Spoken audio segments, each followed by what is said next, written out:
So, hello and welcome back to part 2 of my garden tour.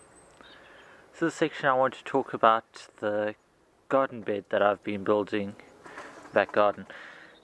If you remember back, I do have a video on how I made this, basically a deep compost bed, which basically I've sunk quite a bit of raw compost underneath a decent amount of topsoil and for the slow release of nutrients. So I just wanted to share what I've been doing lately. I've kind of put off this video a bit because, to be honest, I've had some teething problems and it's not all that impressive, but how it's kind of developed and everything should be of interest. So here's the main garden bed.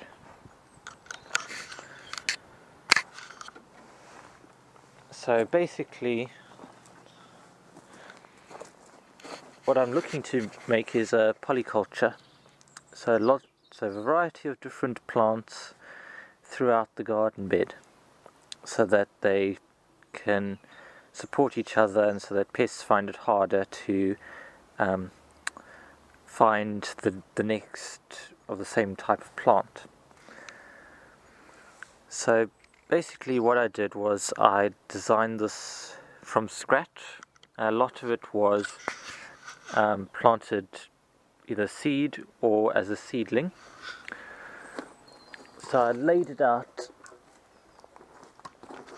basically in sections that's about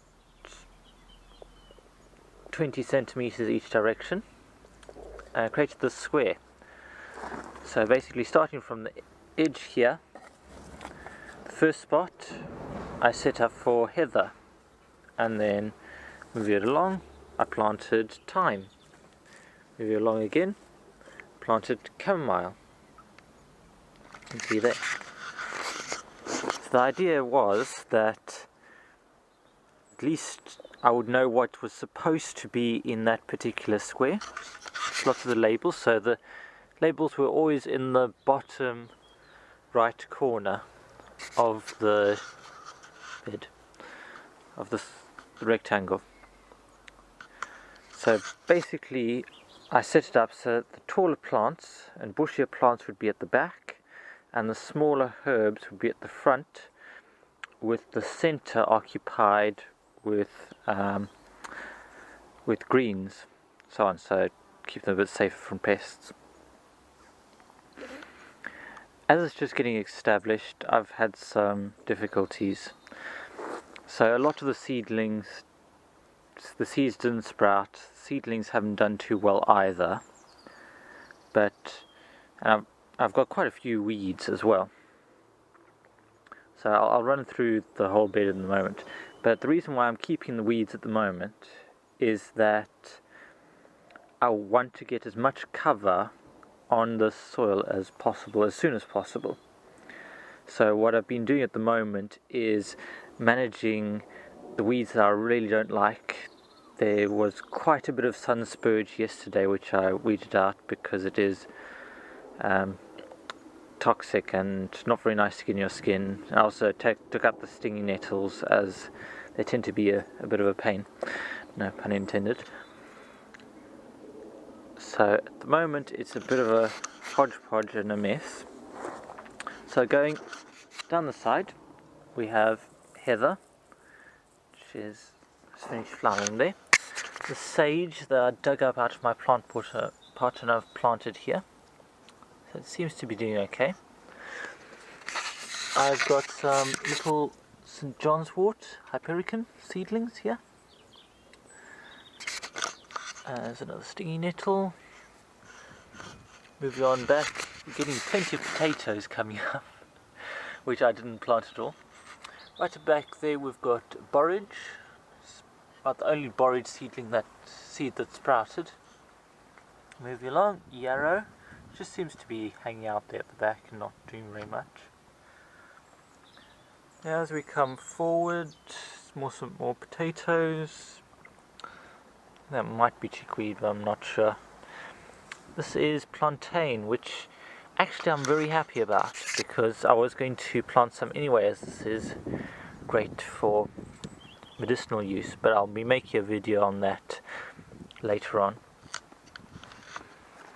Moving along here, we've got some rocket. It's looking a bit, the Pt2, you can see those had slug damage or something on that side.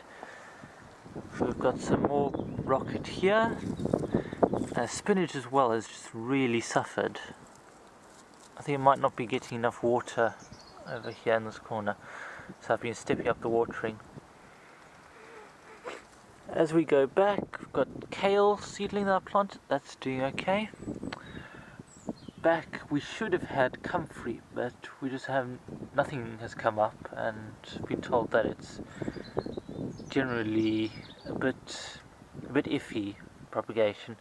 So we've got some comfrey plants at Bluebell Community Garden, so sort out a few of those. Got some lavender here at the front.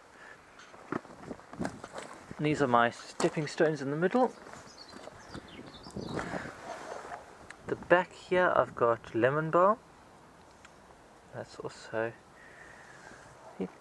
And then I've sort of set up a trellis at the back here for the brambles, as I'm hoping to get some more blackberries out of them, but wanted to keep them up and out of the way of everything else. Yeah, the nasturtiums I dug up and planted here as well yesterday, just to give a bit more ground cover.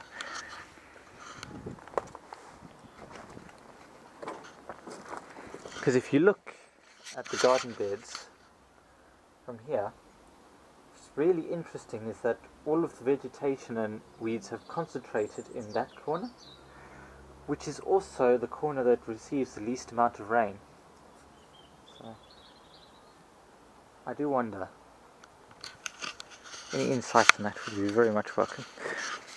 Front here I've got some thyme and so on that I transplanted as well, and some herb robert that I'm not going to pull out. It's in there. I believe those are acrolegias. Got a little bay tree at the back there, not sure what it's going to do. Should be borage coming up there, but haven't seen anything. So at the moment I'm going to keep playing it by ear, give it some more good watering. It's a bit difficult because I currently have to carry all of the water by hand from the tap on the other side of the garden, as the hose and sprinkler just aren't working and they're leaking quite badly, so that's something I need to get fixed. But I'll also be looking to buy some fully grown plants and pot them in, so that might be the best option to get things established. I found with my no-dig garden at the community garden as well that it took a long time for the bed to get established, and that the first year was always a bit iffy and you could never quite control it or see what was happening. But the important thing was to start building nutrients in the soil and start creating good environment, because as you can see, most of the soil has barely any covering at all, which means that the top layer of soil organisms die and the water evaporates off the soil really quickly, so it doesn't stay wet for long and also doesn't support any of the beneficials. Little hoverflies. So anyway, I hope you found that interesting. I'll keep you posted as things go. But until then, thank you for watching. I'll see you on next time.